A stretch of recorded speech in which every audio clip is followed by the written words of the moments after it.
Dr. Crippen is interviewed on television about her groundbreaking discovery. She genetically modified the measles virus such that it destroys malignant cells. She claims that all of the cancer patients on whom her treatment has been tried have recovered thus far. 3 years later, the scenario shifts. We observe that New York City has become a bleak and barren city, devoid of human life. Roads and buildings are covered with grass, abandoned automobiles line the roadways, and the city is silent. The apocalypse appears to have come. Robert Neville is driving across the desolate city with his dog, Sam. A herd of deer darts across his path, and he pursues them in his automobile at high speed. When he attempts to shoot them, we understand we're on a hunt. The deer broke apart and ran along a route that was obstructed by abandoned automobiles.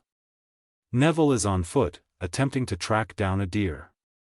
He has the deer in his sights as he rounds a corner, only to be beaten to the slaughter by a lion that probably escaped from the New York Zoo.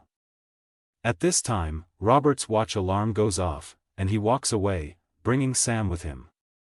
We come across Neville's house. It's a regular American detached house, yet it appears to be in the middle of a combat zone. Robert and Sam appear to have enjoyed a regular evening, eating processed food and watching television. Neville closes, locks, and covers every door and window with large steel shutters after a bath. He sleeps in a bathtub with Sam, weapon in hand, as screaming fills the house. He fantasizes of Zoe, his wife, their kid, Marley, and Sam as a puppy attempting to flee New York. We see Robert clothed in a military uniform. As a military doctor, he resolves to stay in New York on his own to attempt to halt the epidemic.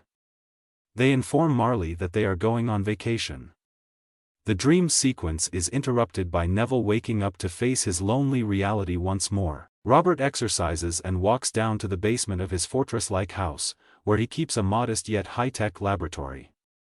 We see that he has been working on a vaccine for the virus that has killed off the majority of humanity. In an attempt to develop a viable treatment, he tested the vaccination on mice, apparently only one of hundreds.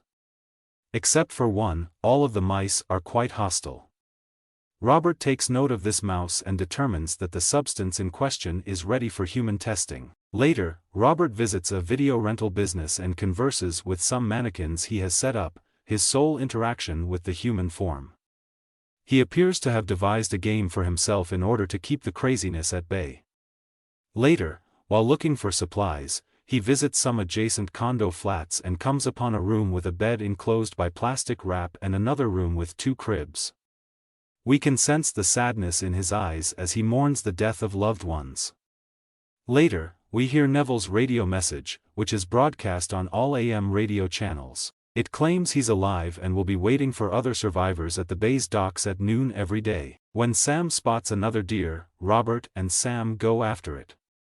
The deer rushes inside an ancient structure at ground level, and Sam pursues it, despite Robert's efforts to keep Sam at bay. As Sam refuses to return on his own, Robert enters the building. Robert investigates the dimly lit rooms with care. He discovers Sam is hidden behind an old desk. An infected guy then emerges from the shadows to assault Robert and is shot dead. Sam and Robert both begin rushing through the building. More infected come and start chasing them. He battles them all and both escape from the building. The leader of the infected is unable to pursue them since his skin burns when exposed to sunlight. Soon later, Robert lays a trap for one of the infected. He is successful and returns the caught female infected to his lab. He tries the vaccination that made the mouse less aggressive, but it does not work, and the lady collapses. He revives her with an adrenaline shot and continues to experiment with serums in the hopes of discovering a cure. That night, he dreams about his wife and child attempting to flee New York during the pandemonium of its evacuation. He recreates the fear and dread on the streets as residents try to flee before the infected take control.